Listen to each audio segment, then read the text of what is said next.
Fracasso total. No G7.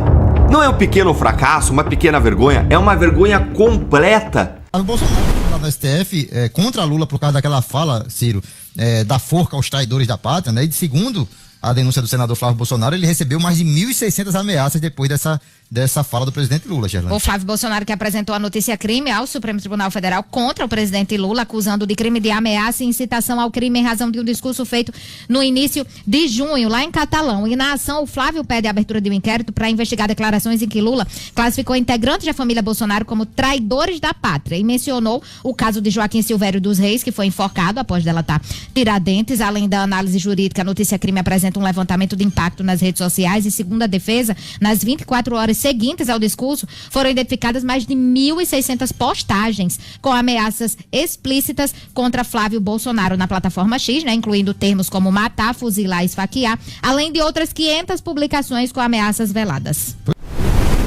Que é Alexandre de Moraes e Gilmar Mendes, que têm mandado, segundo a minha apuração, recados pesados para Vorcaro para segurar as pontas e aguentar firme, porque essa crise, segundo eles, vai passar. É exatamente por isso que o Vorcaro não está entregando quem que ele tem que entregar. É por isso que a tão esperada delação, que pode derrubar a República, não passou até agora de informações desencontradas. E aí você entra em um impasse, porque ao mesmo tempo em que isso acontece, e o Vorcaro entregue migalhas à Polícia Federal, o André Mendonça não é idiota e não vai aceitar uma delação que não tenha o Alexandre, que é o principal e mais poderoso beneficiário desse esquema. Não existe delação premiada de Daniel Vorcaro sem explicar a relação com a Viviane de Moraes, sem explicar os encontros com o Alexandre de Moraes. Não existe. Não existe como explicar a intervenção do Alexandre de Moraes junto ao Banco Central, junto ao BRB. É impossível. Esse aqui já mostra um pouco, com detalhes, tanto a questão da grilhagem histórica no IBAMA, que você já sabe, os desvios públicos, as acusações de DENIT e Amprev, as facções e operadores, ou seja, família dele, sim, com acusações de ligação com o PCC, os 500 mil na madrugada, do nada, na Polícia Militar de São Paulo, estava no carro do irmão do Alcolumbre, o do aeroporto é o primo dele, rachadinhas e mesadas, que foi aquele áudio que vazou dele combinando como pagar a menininha que estava trabalhando com ele, que era pedido do desembargador do Amapá, e o tráfico internacional na a Operação Vicário. Então vamos lá, você tem aqui o passo 1, o bloqueio da polícia, lá em São Paulo, perdão, a blitz de rotina da PM de São Paulo, que abordou veículos, e aí depois o veículo preto conduzido por um motorista de aplicativo desliga os faróis bruscamente e engata a marcha ré para sair, para fugir do bloqueio da polícia. E aí depois a polícia militar acaba interceptando o carro e no porta-malas 2 mochilas de viagem estavam com R$ 499.970 em dinheiro vivo. Logo atrás estava Alberto Beto Alcolumbre, irmão do senador Davi Alcolumbre. Ele estaciona, se apresenta como amigo do motorista abordado e a polícia militar intercepta o carro no porta-malas, a mochila com o dinheiro vivo. Aí você tem o motorista, Sérgio Borges Arruda, que identificou-se como motorista de aplicativo, estava ao volante do carro interceptado com o porta-malas carregado de dinheiro não declarado. E o irmão de Alcolumbre, Alberto Samuel Beto Alcolumbre, que é advogado e irmão do senador, vinha no carro de trás, ou seja, tinha um carro na frente que foi abordado pela polícia e o carro de trás estava o irmão do Alcolumbre. Assumiu a propriedade formal do montante milionário logo após a abordagem. Aí começam as versões, né? A versão do motorista. Dinheiro de empresários para financiar a campanha política. Na delegacia, muda o discurso, o dinheiro é do advogado Beto, para pagamento de honorários. Depois o irmão, dizendo que era apenas amigo, apresentou-se como amigo do motorista.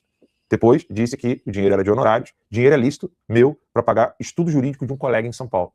Normal, né? Você é advogado, você não leva 500 mil reais de dinheiro vivo, mais para pagar estudo de amigo, de honorários, coisa do tipo. Enfim, aí a posição oficial, o senador Alcolumbre disse que era trabalho privado.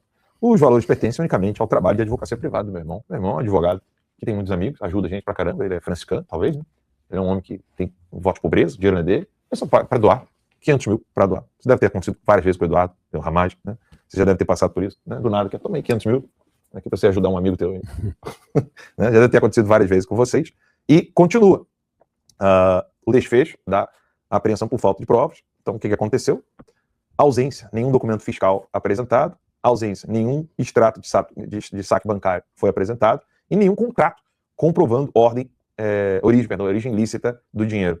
E aí foi um confisco mantido, imediato da polícia. A Polícia Civil, então, apreendeu formalmente o montante por incapacidade da defesa de produzir provas documentais e o irmão do senador perdeu o dinheirinho.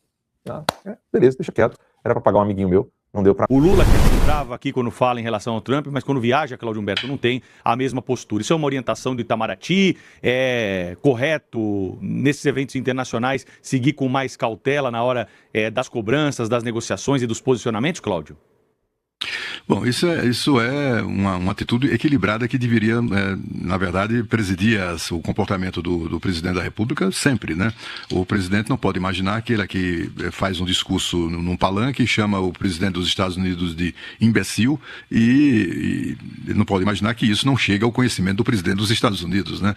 Há aqui uma embaixada muito eficiente, como são todas as embaixadas, que reportam cada acontecimento desse, sobretudo aqueles que interessam diretamente ao governo americano. Isso é reportado imediatamente, automaticamente, né?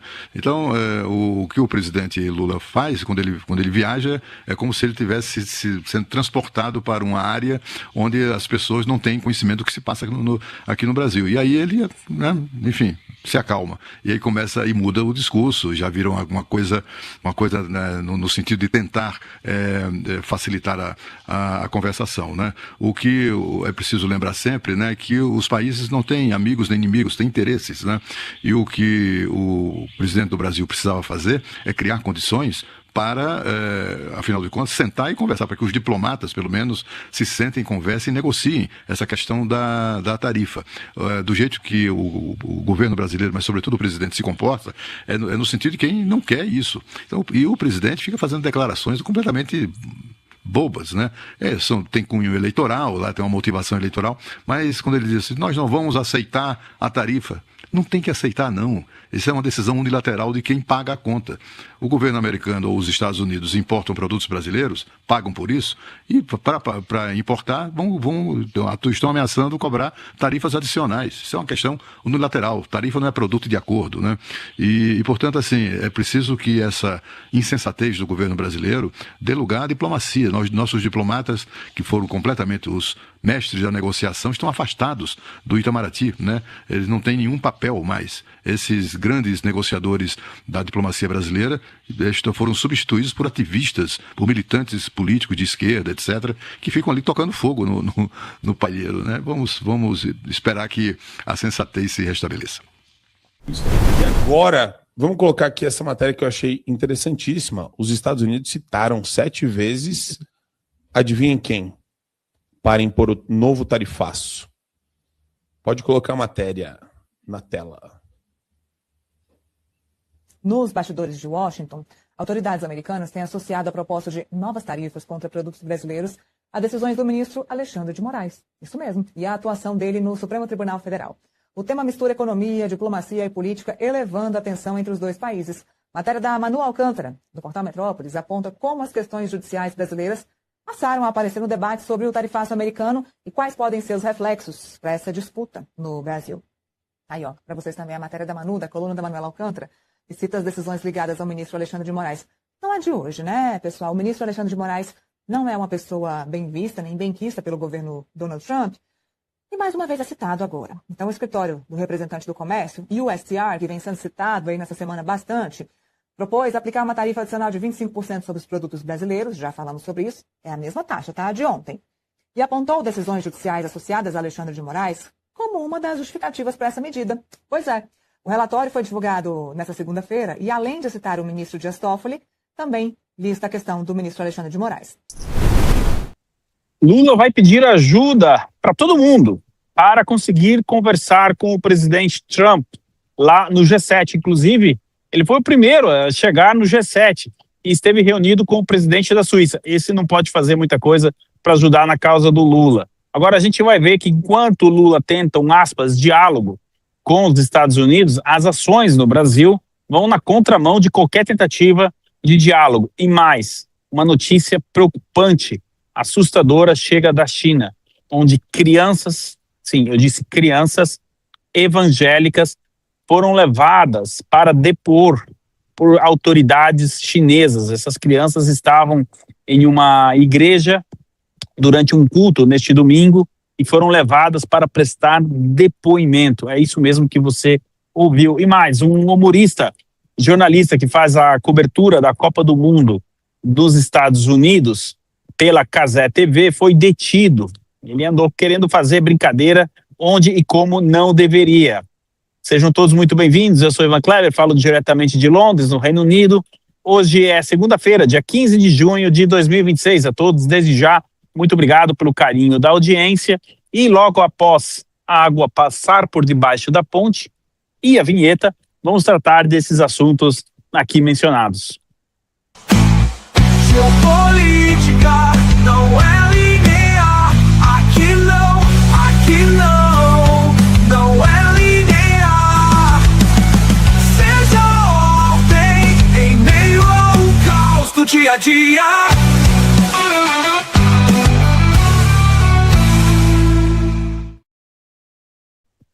Peço que deixe seu like, compartilhe e se inscreva aqui no canal caso não seja inscrito. Sejam todos muito bem-vindos. Bom, vamos começar pela chegada de Lula ao G7. Ele já está na França, onde acontece o G7. Lembrando que o Brasil não integra o G7, mas foi convidado para participar deste evento, já com antecipação. Obviamente que, como a França é o país sede do G7 este ano, Emmanuel Macron quis fazer quem sabe, último agrado a Lula. Uma coisa é certa, a gente não sabe se Lula será o presidente do Brasil daqui a um ano, mas o que nós sabemos é que Macron não será o presidente da França, uma vez que ele não pode se candidatar à reeleição. Então, mais ou menos daqui a um ano, Emmanuel Macron não será mais o presidente da França. Temos eleições no ano que vem. Então, Macron muito provavelmente é que se despedir do Lula, convidando o Lula para esse evento. Agora, o que chamou a atenção realmente foi o Lula chegar por primeiro, né? Não sendo um membro do G7. Sabe por que os outros vão chegar em cima da hora? Está todo mundo ocupado e tem o que fazer. É por isso que eles não estão indo com tanta antecedência assim. O Lula, ele só tem uma preocupação agora. Como é que ele falou? Vamos cuidar dos nossos bandidos, né? Pois é. Ele quer discutir com o presidente Trump a questão das tarifas relacionadas à seção 301 e também, de alguma maneira, não sei como ele poderia conseguir isso, reverter a classificação do PCC e do Comando Vermelho como organizações terroristas. Agora, é como que o Lula tenta buscar ajuda, né? Ele não tem uma agenda marcada, pelo menos até o dia de hoje, com o presidente dos Estados Unidos, Donald Trump. O Trump deve ficar poucos dias na França. E o que o Lula tenta, a gente já trouxe na semana que vem, é aqueles 20 minutos, meia hora de conversa ali com o presidente Trump.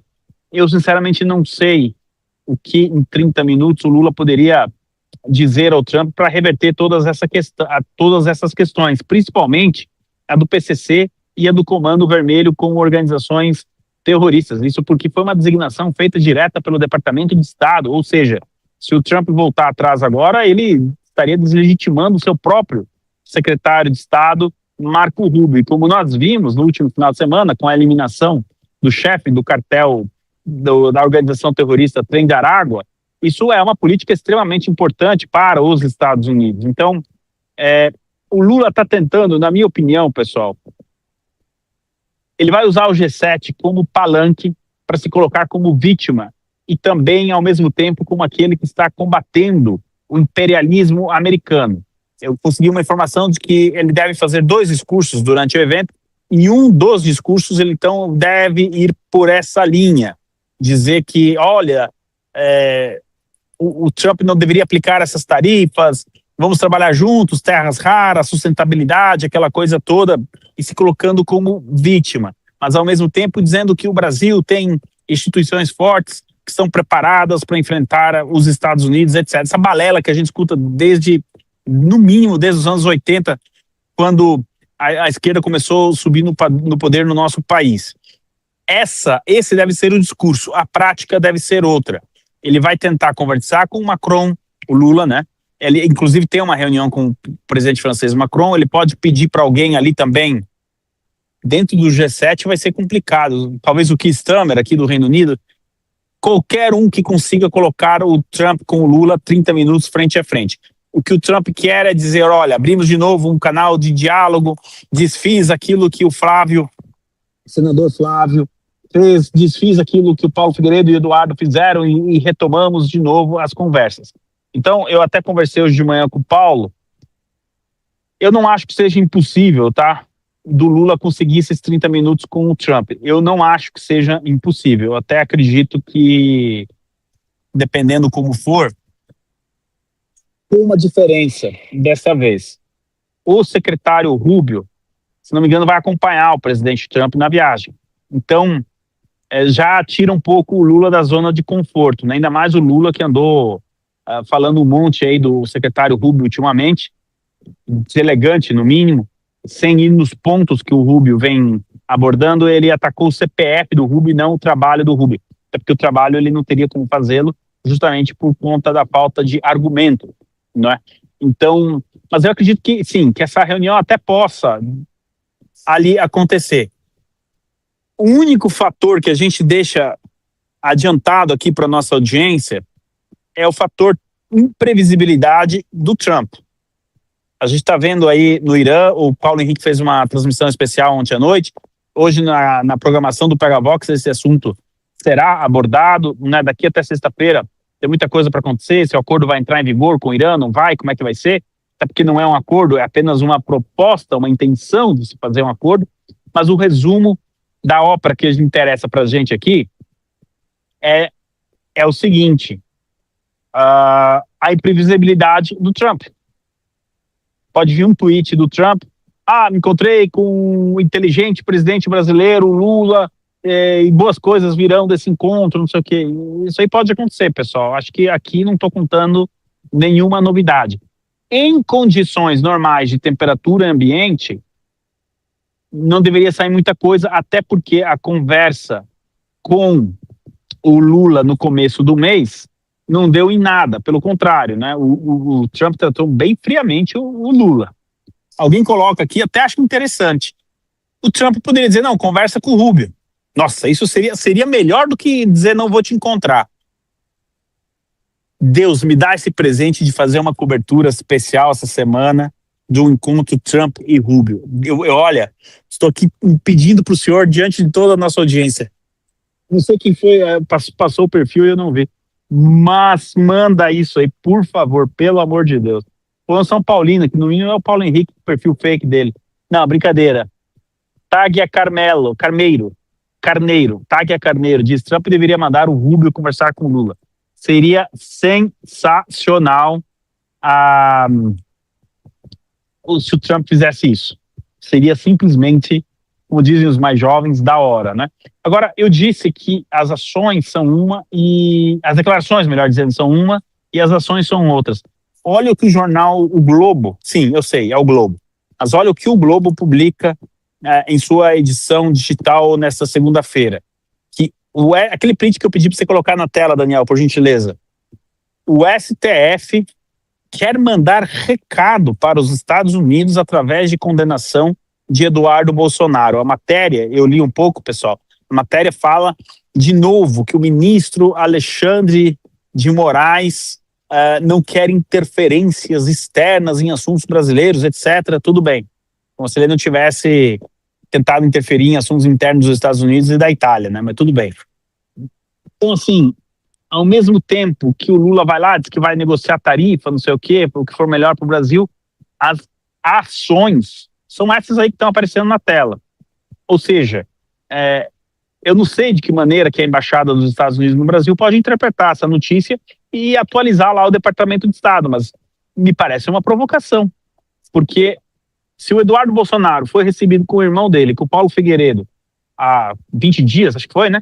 20, 25 dias atrás, no Salão Oval da Casa Branca, e aí vem essa questão do STF mandar recado para o governo americano através da condenação daquele que esteve ali na Suprema Corte. Quer dizer, os senhores vão concordar comigo que as ações estão indicando algo completamente diferente das declarações, né? E E aí, você já pensou o Rubio sabendo um negócio desse, brifando o presidente Trump da reunião? Olha, eles querem prender quem esteve com o senhor no salão Oval. O Trump passou por essa perseguição, ele sabe muito bem disso. Então, é por isso que, assim, para resumir, o encontro pode acontecer? Pode. Pode vir um tweet do Trump dizendo, ok, muito bom, blá, blá, blá, pode. Mas não deveria. Não deveria, porque, olha só, repito, tá, esse print que está na tela aí, do recado, está no jornal O Globo. Ou seja, o jornal O Globo tem muitas informações ali de bastidor dentro do Supremo. O Supremo, os membros do Supremo, né? O Supremo é um prédio, né? Não tem como. Os membros do Supremo, eles acreditam que podem negociar com os Estados Unidos como eles articulam ali a PEC, não sei do que, com o Congresso, mandando recadinho pela imprensa, mandando... Com os Estados Unidos, acho que diplomacia é um pouco diferente. Com a Itália, por exemplo, não deu muito certo no caso do Carla Zambelli, mas eles aparentemente querem continuar com essa estratégia de enviando recados. Aí eu pergunto, mas se você tem um presidente do teu país, vai se encontrar com um presidente americano, por que ficar mandando recados se você pode, de fato, ter esse contato? Para que serve Itamaraty? Para que serve o Mauro Vieira? Para que serve o Joesley Batista? Né? Então, por isso que eu digo que as declarações são completamente diferentes das ações. Quero agradecer a todos aqui pelo carinho da audiência, a todos que estão contribuindo com o Superchat. Nós vamos ler os Superchats daqui a pouco. Peço que você se inscreva, dê seu like e compartilhe essa transmissão e ajude o PH Vox a crescer, tá certo? Já anote aí na sua agenda, domingo que vem, a partir das 18 horas, horário de Brasília, estaremos transmitindo o segundo turno das eleições na Colômbia. Agora, pessoal, a gente vai ter que tratar de um assunto muito importante aqui para o PH Vox. Chega a informação, eu encontrei essa informação no portal da emissora BBC News, portanto, nenhuma emissora de direita. Ontem, domingo, né? As forças policiais chinesas invadiram uma igreja protestante no meio do culto, durante o culto, melhor dizendo, interrogaram pessoas, levaram crianças para o interrogatório, levaram, segundo a BBC, dezenas de fiéis para o interrogatório e prenderam 2 líderes religiosos. Eu presumo que sejam pastores, mas eu fucei atrás da informação, fui atrás e em todo lugar está escrito 2 líderes. Então eu não sei se são pastores ou, enfim, mas são 2 pessoas importantes da comunidade protestante ali daquela localidade onde estava acontecendo esse culto. O que é curioso nesse caso é que as pessoas tiveram coragem de filmar. Nós temos imagens do momento da abordagem. Eu separei um vídeo, o vídeo que é logo no começo ali da operação, mas eu estou buscando outros vídeos. Por gentileza, Daniel, coloca esse vídeo pra gente. Pode colocar 2 vezes em seguida, tá? Isso.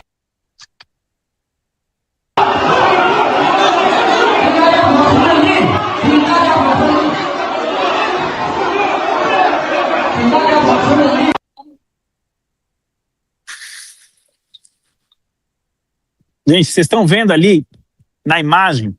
Pode deixar rodando aí, Daniel, não tem problema, sem o áudio. Bem no finalzinho do vídeo, tem 2, olha, tem a criança, aí isso aí, ó. Depois dá um pause aí. Tem um agente e uma criança do lado. Quer dizer,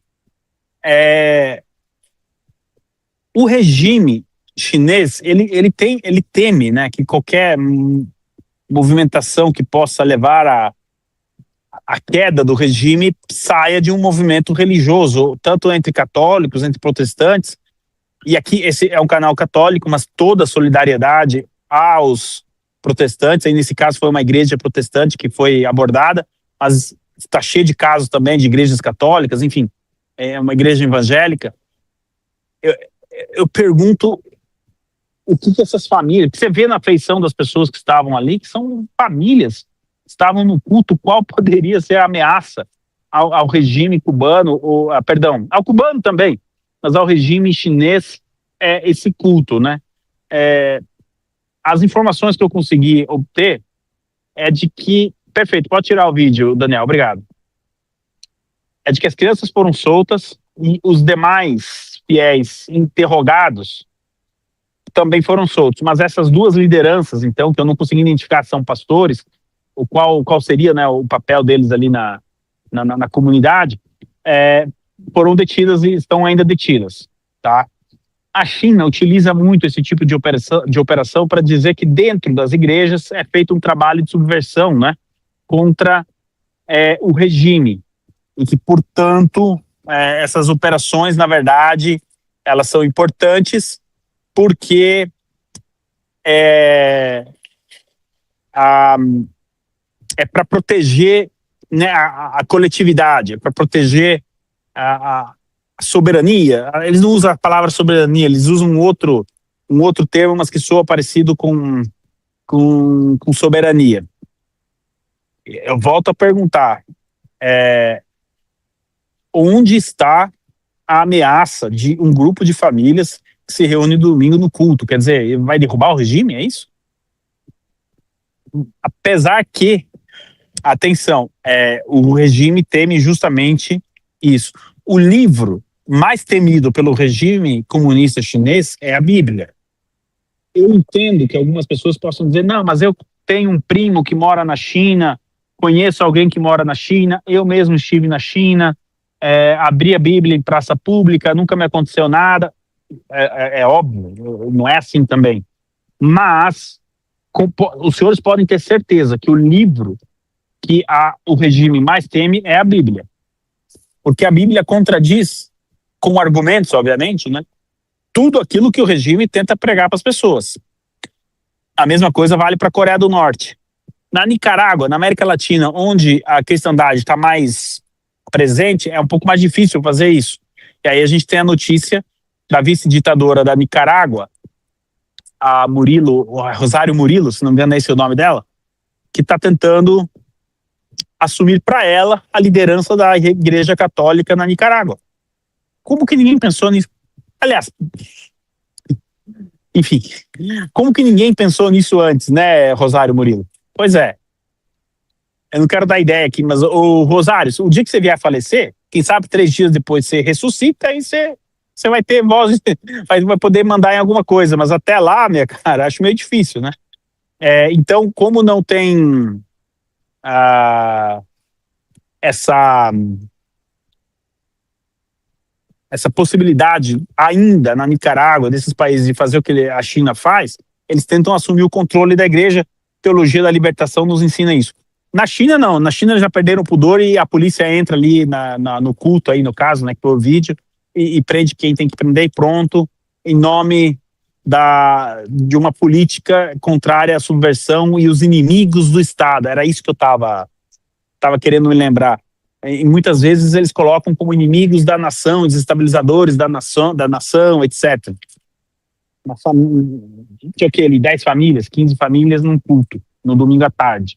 Baita ameaça essa. O problema é que o livro que as famílias estavam lendo, né, que o pastor provavelmente estava lendo ali, que é a grande ameaça. Nós aqui no PHVox não vamos nos furtar, sempre que verificar as informações, obviamente, em tempos de inteligência artificial, a gente precisa estar muito esperto com isso, mas eu vi que as imagens foram verificadas, e aí a gente passou aqui. Nós não vamos nos furtar de trazer isso sempre como notícia. Os amigos evangélicos no Brasil precisam saber o que está acontecendo na China, do mesmo jeito que os amigos católicos também precisam saber o que está acontecendo na China. Eu sempre brinco que na questão do narcotráfico, e Comando Vermelho, PCC, essa coisa toda, Foro de São Paulo, México, Cuba, Espanha e Venezuela, mas mais México, Espanha e Equador podem ser o Brasil de amanhã, né? Uma hora outra verdade vai aparecer. Como eu disse lá atrás, Tarcísio, Nicolas, Michele, hoje todo mundo sabe que era verdade. Mafinha publicou isso às 2h56.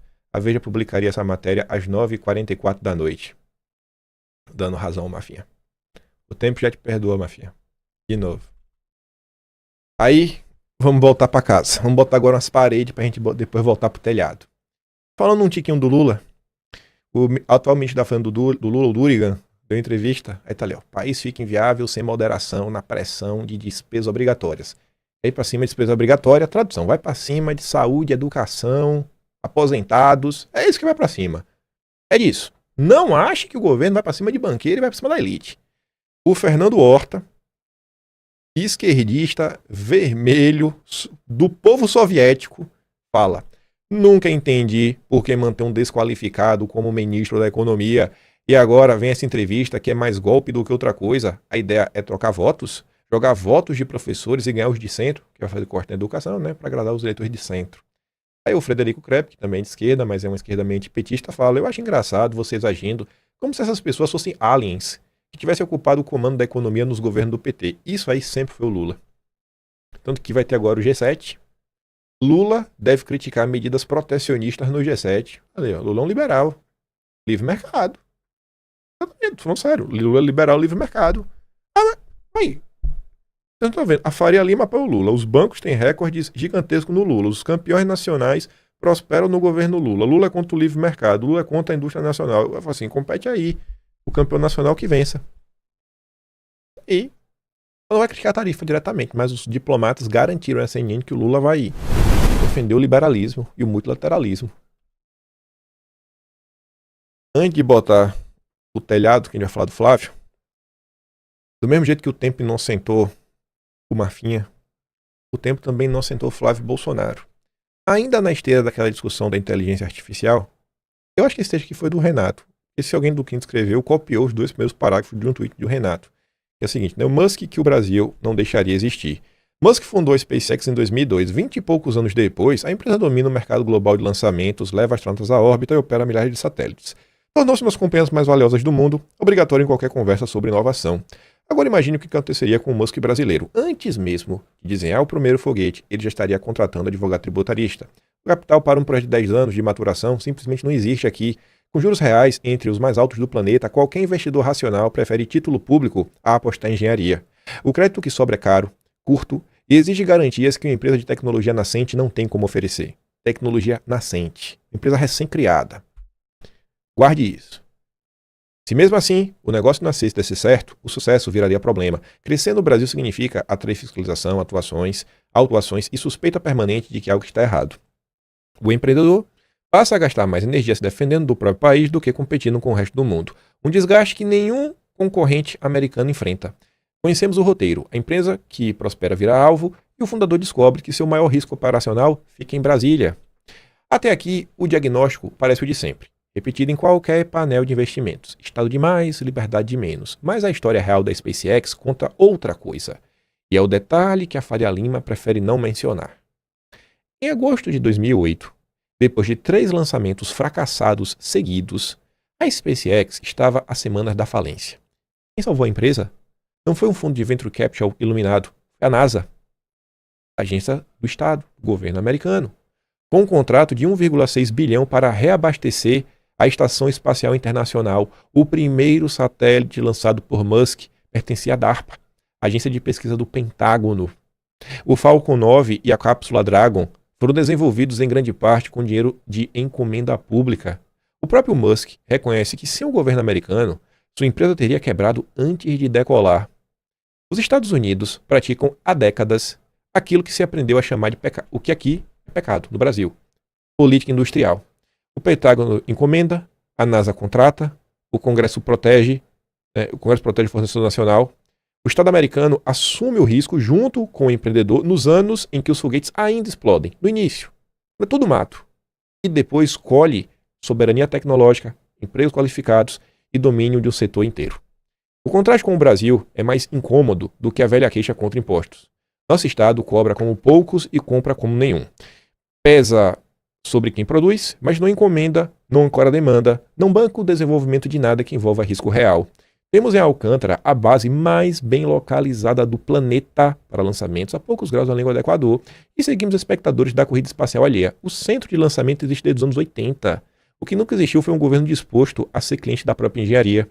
O talento nunca foi gargalo. Engenheiros brasileiros trabalham nas melhores empresas do setor, inclusive na própria SpaceX. O que falta é um país que trate quem assume risco produtivo como ativo a proteger, com um Estado que pare de sufocar quem cresce e comece a encomendar o que ainda não existe. Enquanto a escolha for entre o peso do fisco e a ausência do cliente público, vamos continuar exportando os nossos musks e assistindo, da arquibancada, aos foguetes dos outros. Aí a gente ia avançar.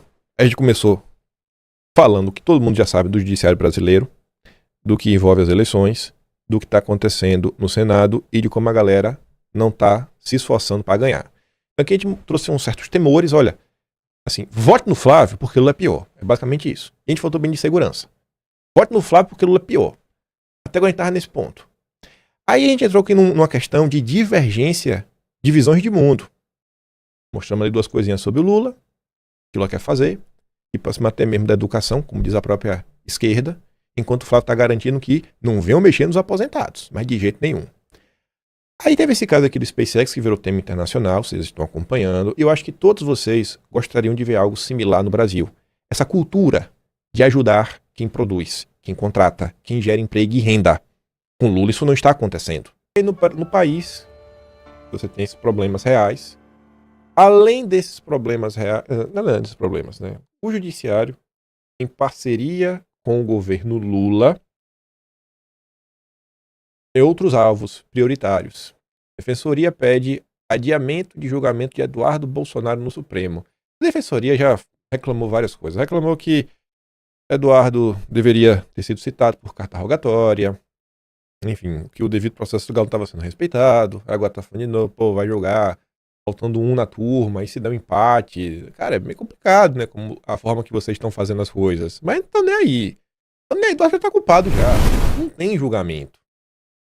Aí você corta de Eduardo para aliados de Bolsonaro. Porque esse é o grande ponto, né? Se Eduardo não tivesse o sobrenome Bolsonaro, ele estava de boa. Moraes pode turbinar processos disciplinares contra aliados de Bolsonaro. Seja eu que responsabilizar agentes envolvidos na tentativa de golpe, no caso da Joias Sauditas e milícias digitais. Aí tá lá.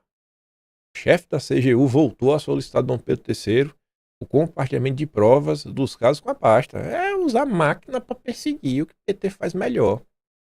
Nesse meio tempo. Olha a manchete. Depois eu vou falar o comentário da Tsuki. Ex-assessores de Bolsonaro se livram de investigação por fraude em cartão da picadinha. O Ministério Público Federal pediu arquivamento da investigação por fraude no cartão contra os ex-assessores presidenciais Max Guilherme Machado de Moura e Sérgio Rocha Cordeiro. Aspas, a única medida a ser adotada em face de Max Guilherme e Sérgio Rocha é o arquivamento das investigações ante a ausência de elementos mínimos de autoria delitiva, argumentou o Ministério Público Federal. A Etsuki destaca muito bem, né? Aspas, se livram de investigação. Aqui, vou pegar aqui a canetinha. Cadê a canetinha? Onde acho? Canetinha, ó. Se livram. Ela fala, que manchete safada. Quando se abre a matéria, o próprio Ministério Público Federal reconhece que o arquivamento do caso é o único caminho a ser adotado por falta de provas. Você não tem nada para perseguir pessoas. Como assim você se livrou? Você foi perseguido pelo Estado, perseguido, sem nenhum indício nenhum, porque não tem prova de nada. Você se livra? E se livra bandido. Depois não sabe porque o PCC e o Comando Vermelho tomaram a proporção que tomaram. Aí você segue no Judiciário Brasileiro. Trabalha em parceria com a esquerda. A Zambelli foi solta. E após soltar a Zambelli, a Justiça da Itália acusa o Dom Pedro III de parcialidade. Estou chocado com esta informação. Quem poderia imaginar?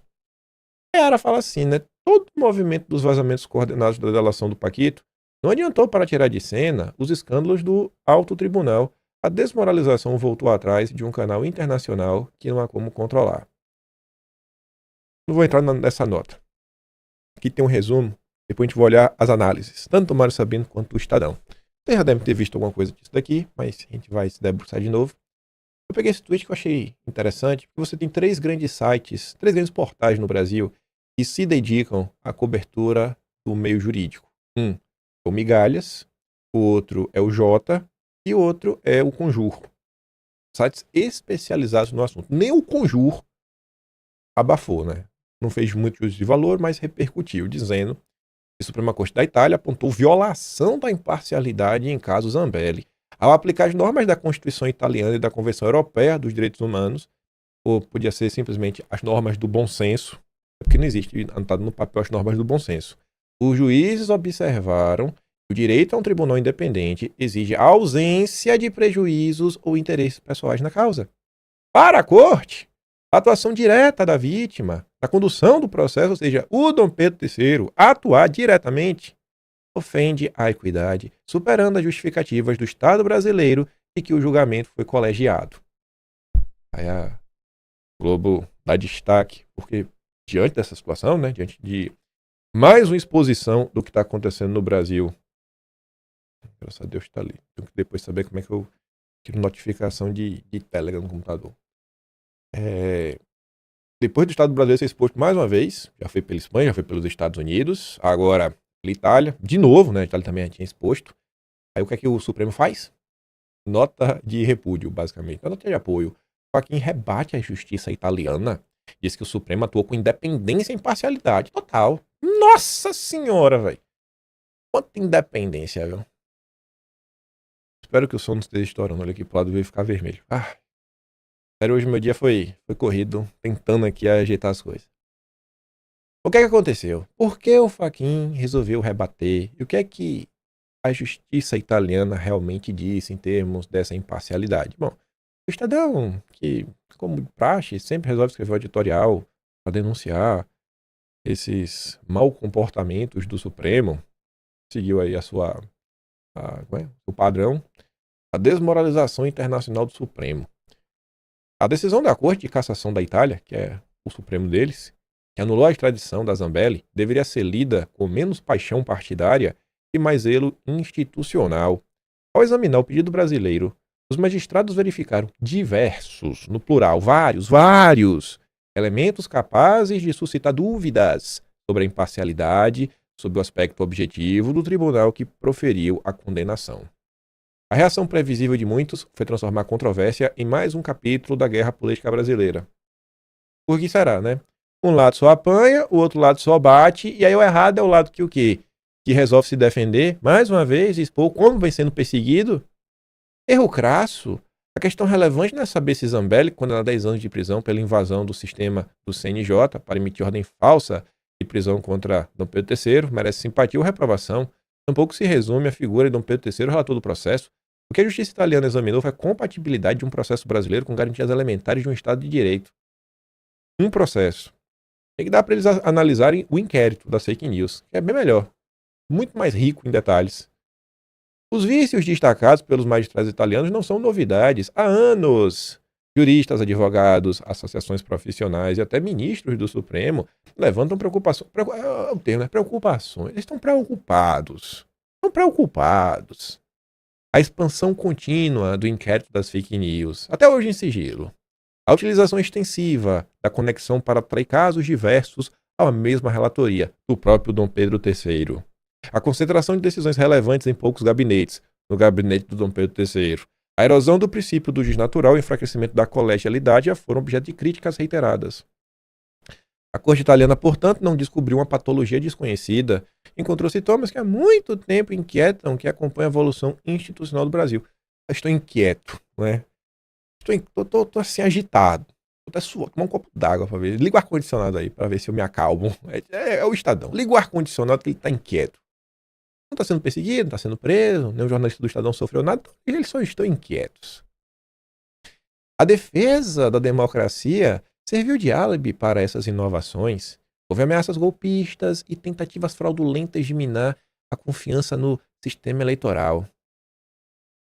Ameaças golpistas, foi mesmo. Tentativa fraudulenta, minar a confiança. Tentativa. Olha que coisa descarada. O que aconteceu no Brasil não foi nada além de um processo que existe desde que se começou a discutir a digitalização do processo eleitoral. Desde que começou essa conversa, olha, vamos aqui tentar acelerar o processo com uma máquina, um computador, o cara vai lá, né, uma urna eletrônica. Desde o início desse processo, existe uma discussão séria, real, de você criar redundância para você garantir a maior transparência possível e a maior confiabilidade possível no processo. A única coisa que Bolsonaro fez foi continuar com essa decisão, com essa discussão essa que, inclusive, ele encabeçou enquanto deputado federal. Enquanto deputado federal, Bolsonaro abraçou, lutou por isso, inclusive conseguiu aprovar um projeto de lei. Mas não. É minar a confiança no sistema eleitoral. Nenhuma democracia séria poderia ignorar fatos dessa natureza. Mas circunstâncias graves não suspendem princípios básicos de imparcialidade, contraditório e devido processo. Sua importância cresce justamente nos momentos de maior tensão política, mas o Estadão apoiou. E o Estadão deixou, em nome da democracia, persegue aí. A corte italiana não questionou as motivações dos ministros brasileiros nem absolveu a ré. Em outras palavras, não entrou no mérito da causa, só examinou as condições sobre as quais ela foi julgada. Ao fazê-lo, verificou a violação ao princípio da imparcialidade e da independência do juiz e acusou o acúmulo das funções de vítima, juiz de primeira instância, juiz de segunda instância e juiz de execução na figura do Dom Pedro III. Não se trata de linguagem partidária, é a linguagem do Estado de Direito. Tribunais de países democráticos divergem entre si com frequência. O que chama atenção neste caso é a natureza da divergência. A mais alta instância judicial italiana concluiu que havia comprometimento de garantias processuais fundamentais para a tradição constitucional democrática. O precedente espanhol, no caso do blogueiro Oswaldo Eustáquio, cuja extradição foi negada pela Justiça da Espanha, porque esta considerou que o pedido brasileiro tinha motivação política, torna o quadro ainda mais desconfortável. São situações distintas, examinadas por tribunais distintos em países distintos. Ainda assim, ambas produziram resistência à cooperação judicial solicitada pelo Brasil. Também teve os Estados Unidos, né? O Alan dos Santos. A coincidência não pode ser descartada como mera manifestação de simpatia política por figuras associadas ao bolsonarismo. Também teve o caso do Talhaferro lá na Itália. Deve ser só coincidência. 3 países diferentes, todos eles estão errados. Só o Brasil que está certo. Durante anos, críticas dessa natureza foram repudiadas como reações partidárias ou tentativas de extremistas de deslegitimar o Supremo. Agora, parte delas retorna ao país, traduzida para a linguagem técnica de uma corte estrangeira. A passagem mais severa do acórdão italiano afirma que a violação macroscópica da garantia constitucional fundamental e irrenunciável ao direito de defesa comprometeu toda a equidade do processo. Convém refletir sobre esse diagnóstico antes de atribuir à decisão italiana uma mera divergência ideológica. Não deveria ser necessário que o direito atravessasse o oceano para chegar à óbvia conclusão que Dom Pedro III e o Supremo extrapolaram. Só há 8 anos de extrapolamento. O Estadão falar não surpreende muito. Quem também foi comentar sobre o caso foi o Demetrio Magnoli, que também tem um certo costume de já criticar o Supremo aí nas suas decisões, no mínimo, controversas. Escuta aqui o que ele disse. Negar a realidade não muda a realidade. Dizer que não existe o vírus da Covid não faz com que o vírus da Covid não exista. Quando os Estados Unidos, a Espanha, e eu digo não os governos, sistemas judiciais, e agora a Itália, negam extradições do Supremo, nós podemos ter 2 atitudes. Uma, nos abraçar a bandeira brasileira e dizer que o Supremo está certo e os sistemas de justiça das outras democracias estão todos errados. Nós podemos fazer isso. É negar a realidade. Ou então, nós podemos reconhecer a realidade e dizer, não, existe um problema com o devido processo legal. Ninguém está discutindo, nesse caso da Carla Zambelli, o conteúdo do crime. Isso não está em discussão. O que está em discussão é algo fundamental na justiça, nas democracias, que é o devido processo legal. Aqui no Brasil, algumas pessoas, e infelizmente poucas, levantaram o problema de Alexandre de Moraes não se declarar impedido, mesmo sendo vítima, aceitando ser o juiz, né? E também o investigador, o executor das sentenças, tanto no caso de Carla Zambelli, quanto no caso do processo geral dos golpistas bolsonaristas. Algumas pessoas falaram isso, foram poucas. Eu falei sem parar, durante meses.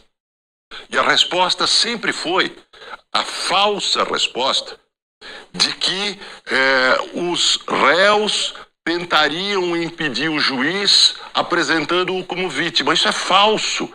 A ideia de matar Alexandre de Moraes era anterior, né? Era lá do tempo da organização do golpe. Não foi feita quando os réus se tornaram réus. Então, esse é um argumento factualmente falso e um argumento feito para se tentar ocultar o fato de que o Supremo resolveu agir à margem do devido processo legal. Isso, o resultado político disso é uma desmoralização do Supremo internacional. São 3 casos já. E isso fornece um discurso aos golpistas, um discurso aos bolsonaristas e um discurso a Carla Zambelli que tem verossimilhança. Então, o resultado político da arrogância do Supremo e da violação do devido processo legal é dar munição àqueles que são contra o Supremo e contra a democracia. A culpa é do bolsonarismo no final do dia, né? O bolsonarismo segue dando proveito. Mas tudo bem. Isso aqui surpreendeu. De verdade. Tem 1.001 leitores para a Folha de São Paulo escolher. E a Folha de São Paulo escolheu o leitor que disse que ninguém pode ser o juiz de sua própria causa. Não foi um leitor, né? Foi uma leitora. Desleitora sobre caso Zambelli. Rapaz, isso me surpreendeu um pouquinho. Aí, voltando para o Mário, sabendo que não surpreende tanto, ele também desenha um pouco dessa situação. Ele reforça isso que o Demétrio está comentando, que são 3 casos diferentes. Eu também já disse, né, gente? Todos os países estão errados, só o Brasil que está certo. Aí ele fala, Moraes, o juiz macroscopicamente parcial. Pega o mesmo termo que o Estadão usa, que é o termo lá do acórdão dos italianos. Ele diz que a imprensa teve acesso ao conteúdo da decisão da Corte de Cassação da Itália, que negou a extradição de Zambelli no âmbito do processo em que a ex-deputada federal foi condenada por Dom Pedro III a 10 anos de prisão pela invasão do sistema do CNJ. Os juízes italianos viram o que salta aos olhos. Independentemente das culpas que possam ser atribuídas a Zambelli, e elas são muitas, Dom Pedro III jamais poderia ter julgado uma causa em que ele é vítima.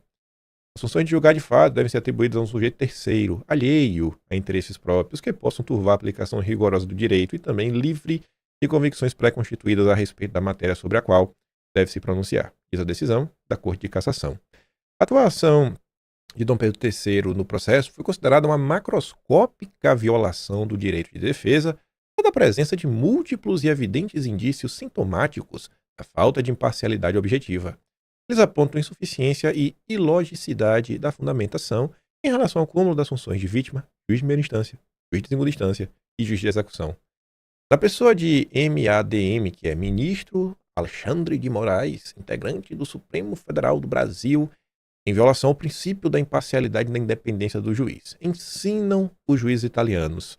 Deve-se considerar que os requisitos de imparcialidade e de distanciamento do juiz constituem não apenas uma condição essencial de equidade do processo, mas uma das garantias fundamentais que integram o núcleo duro do direito de defesa. Tal garantia constitui uma proteção não apenas da funcionalidade da jurisdição, mas também do direito de defesa dos cidadãos. A lição inclui a explicação de que a imparcialidade de um juiz tem duplo aspecto, o subjetivo e o objetivo, que é o mais importante de todos, porque esse é cristalino frente aos olhos. É o que faltou a Dom Pedro III. O aspecto subjetivo é relativo ao foro íntimo do juiz, a existência de um preconceito ou de uma postura de má-fé quanto ao réu ou de um interesse pessoal em determinada causa. Subjetivo. Já o objetivo, ele se refere a elementos concretos, palpáveis, que você consegue descrever de forma muito lógica e racional, que mesmo aos olhos de um observador externo, justifiquem dúvidas sobre a imparcialidade do magistrado. A decisão da Corte de Cassação da Itália, assim como a espanhola, no caso do Oswaldo Eustáquio, deixa evidente a degradação macroscópica da justiça brasileira desde que a sua mais alta instância foi tomada pela fúria autoritária, pela cegueira corporativista e pela cobiça patrimonialista. São os donos do Brasil. É uma vergonha para a justiça de um país democrático admitir, sem nem corar de vergonha, que possa haver processo em que juízes são vítimas e julgadores. É uma excrescência para a justiça de um país democrático abrir de ofício inquéritos sigilosos para promover perseguições políticas a pretexto de defender a democracia. É uma desonra para a justiça de um país democrático ter juízes censores que se acham editores da sociedade. É um alvitamento para a justiça de um país democrático abrigar juízes suspeitos de venalidade. Não, eu não ataco o Supremo, nem quero fechar o Supremo. Eu defendo o Supremo, quero abrir o Supremo, expô-lo à luz do sol, que é o melhor detergente. Quem ataca são eles, o Supremo. Com isso, a gente quase bateu aqui a laje o alicerce da nossa casa. Eu tenho duas coisinhas rápidas. Esse caso da Zambelli deve ter repercussão no caso do Talhaferro. A decisão da Itália sobre Zambelli deve afetar o caso do Talhaferro, diz advogado, dizendo, rapaz, se você é um juiz italiano, aí tu vê o caso da Zambelli, você é juiz italiano, vê o caso da Zambelli, decidido pela Suprema Corte da Itália, e depois você é juiz italiano, diante da decisão da Suprema Corte da Itália, recebe um pedido de extradição envolvendo um ex-assessor do ministro, que é alvo da decisão da Suprema Corte da Itália. Rapaz, e o ministro que pede a extradição, relator do caso, rapaz, não tem como, né? Aí você vai trazer de volta a questão da Zambelli. Acho que o Talhaferro tem motivos para comemorar. Mas vamos lá. Com base nisso daí, temos o nosso alicerce. Veja só. Obrigado aí à Folha de São Paulo, ao Rafael de Cunto. Escreveu em letras garrafais uma coisa que deveria ser óbvia, mas para muitos parece que não é. É só ver o corpo mole de uma galera dessas eleições. Presidente eleito em outubro poderá indicar 1/5 dos ministros do Supremo e, olha o I, não é só o Supremo, o Brasil não é resumido ao Supremo, a coisa é muito pior, e tribunais superiores. Das 99 cadeiras de ministros, das mais altas cortes deste país, o próximo presidente da República vai indicar no mínimo 21. No mínimo 21. Quem quiser se aposentar mais cedo. O próximo presidente poderá influenciar a composição de 1/5 dos votos nos tribunais superiores e no Supremo. O maior impacto será justamente na mais alta corte do país, onde o eleito em outubro, só o presidente, poderá indicar 36% de seus integrantes. Em escolha que não precisa obedecer listas elaboradas pelo Poder Judiciário. Não é lista tríplice. Bota lá quem tu achar que é importante. Do total de 99 ministros titulares e substitutos, 21 vagas estão ou serão abertas até 5 de janeiro de 2031, mostra o levantamento da Folha. As indicações de quem foi eleito em outubro para a presidência podem alterar a correlação de forças nesses tribunais, aliando-os mais à direita ou à esquerda no espectro político por anos. Anos não, décadas. Décadas. O ministro do Supremo, quando é indicado, fica 30 anos. É disso que se trata as eleições. E um monte de gente fazendo corpo mole e os outros sabotando abertamente a campanha do Flávio. Uma incógnita é a substituição de Gilmar Mendes. Ele se aposenta no apagar das luzes no próximo governo, em 30 de dezembro de 2030. A data pode fazer com que a escolha fique para o presidente seguinte. Mas nos bastidores, a percepção é que o atual decano poderá antecipar sua saída para indicar o nome de sua confiança para a vaga e assim manter sua influência no tribunal. Ele não vai indicar antes, porque o Flávio vai ser reeleito. O Flávio vai ser eleito, ele não vai indicar antes e ele vai apostar que o Flávio pode ser derrotado em 2030.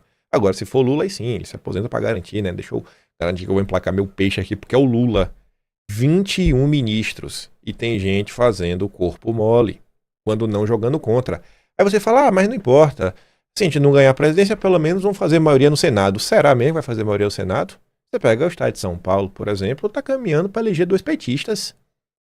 Um Salles aí sabotando a candidatura do Derrite e do Melo Araújo, do André do Prado, dividindo votos. Você pode gritar, você pode reclamar, você vai eleger 2 petistas. Pode ficar com raiva de mim. Eu não vou apoiar a campanha do Salles, um maluco alucinado, não sabe o que quer da vida, não anda em grupo, não soma, só joga contra. Ele que peça voto pro Marçal. Foi o que o Bolsonaro disse para ele lá na eleição de 2024. O Salles vai eleger a Simone Tebet e a Marina Silva. E tem gente que prefere isso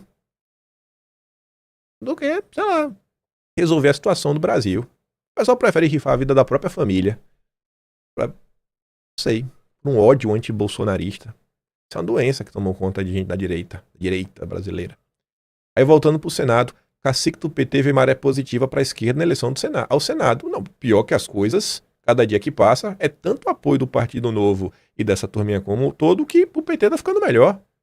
Ele diz, né? A desorganização da direita, sim, pode favorecer a esquerda nas eleições de 26, sim. Esse petista observa que a direita está dividida em grande parte dos estados, Já a esquerda estaria mais unificada, como sempre, e se organizando para eleger pelo menos um candidato ao Senado por unidade da federação. O dirigente senta, por exemplo, em Rio de Janeiro, onde a direita está sem um segundo nome definido na chapa, após a desistência do Cláudio Castro. O PT, por outro lado, com a Benedita da Silva, está liderando as pesquisas, não é pouca coisa. Ainda tem o Eduardo Paes, não é pouca coisa.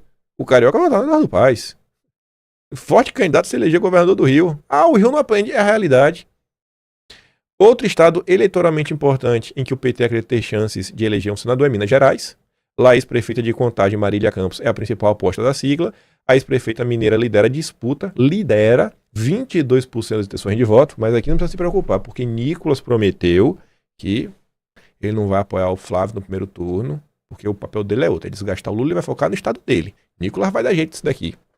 Aquele inútilzinho que está lá na Copa do Mundo, ele vai fazer alguma coisa. Além dos petistas que disputarão as eleições, o partido aposta que elegerá candidatos de legendas aliadas, como a Simone Tebet de São Paulo, junto com a Marina Silva.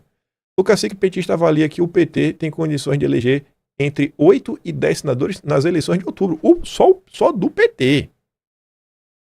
Sigam brincando. Aí, a Veja nos brinda aqui com ótima matéria. E o Hugo Marques é um jornalista sério, que é um dos que assina ali aquela matéria. Foi um cara que botou muitas notas muito boas ao longo de 2022. Tomei processo por várias. Foram aquelas matérias do Marcos Valério. Lembra da relação do Valério, que ele fala das facções do PT? E o Hugo Marques passou os últimos anos aí batendo no PT sem dó nem piedade. Não é um jornalista petista nem infiltrado. É um cara de direita. Você pode pegar no histórico desse cara aí. É um bom jornalista. É o único bom jornalista que tem na Veja hoje. Há muito tempo já. O cara já é o coroazão mesmo. Aí ele falou, ele não escreveu da cabeça dele. Ele falou com pessoas para escrever essa matéria. Por que Michele e Tarcísio ainda não entraram na campanha de Flávio Bolsonaro? Não importa a explicação, nenhuma delas faz sentido e é justa. 21 cargos-chave em tribunais superiores. Senado da República. Tarcísio e Michele, Nicolas. Espera aí, pô. Relaxa aí que quando a campanha terminar, eles apoiam. Quando acabar, quando não tiver o que fazer, eles fazem alguma coisa. Não bastasse a queda de desempenho nas pesquisas, nas quais viu Lula abrir vantagem nas simulações de primeiro e segundo turno, Flávio ainda não conseguiu resolver um problema estrutural de sua campanha. O racha na direita bolsonarista, que contribui para que os puxadores de voto importantes não se empenhem até aqui em sua campanha. É o caso da senhora Michele Bolsonaro, na terça dia 9, ao prestigiar o lançamento de um aliado, não do Flávio, óbvio. Ela foi lacônica ao ser perguntada sobre quando passaria a ajudar o teado. No momento certo. Agora quem está precisando de apoio, de cuidados é meu marido. Mas a vida do seu marido está sendo decidida nessas eleições, Michele. Devia parar com esse papo furado. De verdade. Você pode enganar os idiotas. É a vida de Bolsonaro que você está rifando com seu ego. Devia rezar para Deus. Pedir para, sabe? Trazer discernimento e acalmar esse ego. Considerado um cabo eleitoral poderoso entre mulheres e evangélicos, Michele não faz questão de ajudar o filho mais velho de Jair Bolsonaro, com quem disputa o espólio eleitoral do capitão. Em conversas com pessoas de sua confiança, a ex-primeira-dama revelou ter ficado magoada por ter sido pega de surpresa quando o Flávio anunciou que disputaria a presidência. Ela não foi ouvida previamente sobre a escolha, da qual discorda. Antes do martelo ser batido, ela foi cotada como vice numa chapa com o Tarcísio. E acabou preterida, né? Não chamaram a Michele para participar da discussão. Eles pensam que é só vinde a mim, disse a Veja, uma das amigas da ex-primeira-dama. E tenha certeza que se o Hugo Marques, se ele colocou essa aspas, é porque ele realmente falou com alguém. Eu falo para vocês, a imprensa pode aumentar e distorcer. A imprensa não sai inventando esse tipo de aspas. Michele também se sentir desprestigiada depois de trabalhar tanto pelo projeto político da oposição, inclusive organizando diretórios do PL Mulher nos Estados, aí ela apoiou o Girão, que não pontua em nada, não tem 5% dos votos no Ceará, e aí não escolheram o Girão, foram lá fechar um apoio com o Ciro Gomes para tentar ter um pouco mais de força e realmente derrotar o PT no Estado. Não, assim não viram a Michele Bolsonaro. Mas o melhor vem agora. A relação da ex-primeira-dama com os enteados nunca foi tranquila. Os filhos de Jair Bolsonaro, volta e meia, disparam ataques contra ela nas redes sociais. diretamente ou por meio de terceiros. Aspas. Eles botam blogueiros de lixo para baterem nela, afirmou a Veja, outra amiga de Michele. Rapaz, essa amiga aí, eu não vou falar onde você achou, viu? Que amiga, viu? Amiga. Vem cá, Michele, deixa eu te perguntar uma coisa. Quando Sérgio Moro e o antagonista acusaram seu marido de me colocar para atacar o Sérgio Moro, foi verdade? Porque Bolsonaro certa vez gravou um vídeo pedindo para o pessoal assistir meu vídeo. Esse foi gabinete do ódio, como você está acusando os outros, ou só é contra você? Depois de chamar Alexandre de Moraes irmão em Cristo, tá aí agora o grupo da Michele Bolsonaro abraçando a tese do gabinete do ódio. Pronto. Não falta mais nada. Se a Michele Bolsonaro confirma que existe um gabinete do ódio, ela que vive na casa de Bolsonaro, quem vai falar que é mentira? Parabéns a todos envolvidos. Isso é o que virou a direita. Não, não dá. Parabéns a todos envolvidos.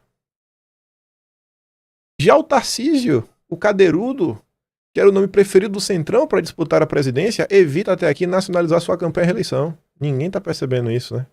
Como gostaria Flávio, tem priorizado temas de interesse do eleitorado paulista. Tarcísio quer evitar eventuais impactos negativos do alto nível de rejeição aos Bolsonaro pai e filho em sua postulação. E sabe por que o Tarcísio quer evitar? Porque ele é um fracassado. Tarcísio, você é um merda. Vou usar essa palavra pesada, sabe por quê? Porque quando te colocaram aí, esperavam que esse seu comportamento técnico ia conquistar apoio e força política para você se tornar quase uma força da natureza no maior e principal colégio eleitoral do país. Mas tu, ao longo desses 4 anos, fez um governo tão medíocre que as pesquisas estão mostrando que a esquerda tem chance de te derrotar. Esse papo de gestor, de eficiência, de bater martelo para a venda aí da EMAI para o Nelson Tanuri na confusão do Banco Master, não está conectado coisa com a outra diretamente, mas o Nelson Tanuri estava lá na compra da EMAI. Aí se olha também a venda da Sabesp, tantas coisas que rolou no governo, o tratamento que deu para as forças de segurança pública, teve até greve de polícia, Tarcísio. Aí agora tá com medo da rejeição, né? A esperança que as pessoas tinham que o Tarcísio ia entregar o governo com 60-40. Sai em São Paulo a 60-40 eleito no primeiro turno. Aí precisa mostrando aí 48-40. Um governo fraco. Quem mora em São Paulo não se sente seguro. Trabalho de comunicação basicamente não existe. A preocupação é ficar lá em jantarzinho, almocinho na casa do Betame, na Fazenda Boa Vista, curtindo no bem do melhor, enquanto o filho tá aí ascendendo a hierarquia do BTG. Colega de trabalho do filho do Barroso. E quando é criticado, coloca aí pros membros do governo ligar pros blogueiros de lixo. Por que está me criticando? Né? Curiosamente, até que quem acaba por ligar tem até correlação com gente que tá nessa matéria, né? Acho que é irmão, né? Aí o Mafinha, às 2h56 da tarde, 2h56 da tarde, Mafinha, você publicou isso daqui. O tempo, Mafinha, gosta de você. Eu já explico por quê. Lembram? Eu sempre falei que a briga era essa no fundo? Que briga? Ele colocou ali no notícia do Globo, ó. Eleitores independentes apoiam troca de candidato no bolsonarismo. Michele é a favorita. Diz o Lauro Jardim. Sempre foi desde o começo. Aí nego ficava aqui dizendo que eu sou maluco. Apesar de que será verdade e tal. Bom, vou falar novamente o que está acontecendo. Daqui a uns meses, lentamente vão surgir as notícias do que aconteceu. Não levou nem alguns meses. Levaram algumas horas, Mafinha. Gente da Faria Lima está metendo grana grossa para jornalista pautar muito o nosso querido Nanã do MBL e até dar uma abafada numas tretas aí que rondam o MBL. O Zema também tá nessa, mas só na questão do desgaste do Flávio. O motivo disso é que, sei lá, algum grupo acha que o Flávio vencerá as eleições, eles precisam que ele seja desgastado ao máximo para vencer, mas vencer tendo que abrir nacos do poder para esse pessoal da Faria Lima. Nacos como a vice, o Ministério da Fazenda, enfim, essas coisas. Pode me chamar de maluco à vontade.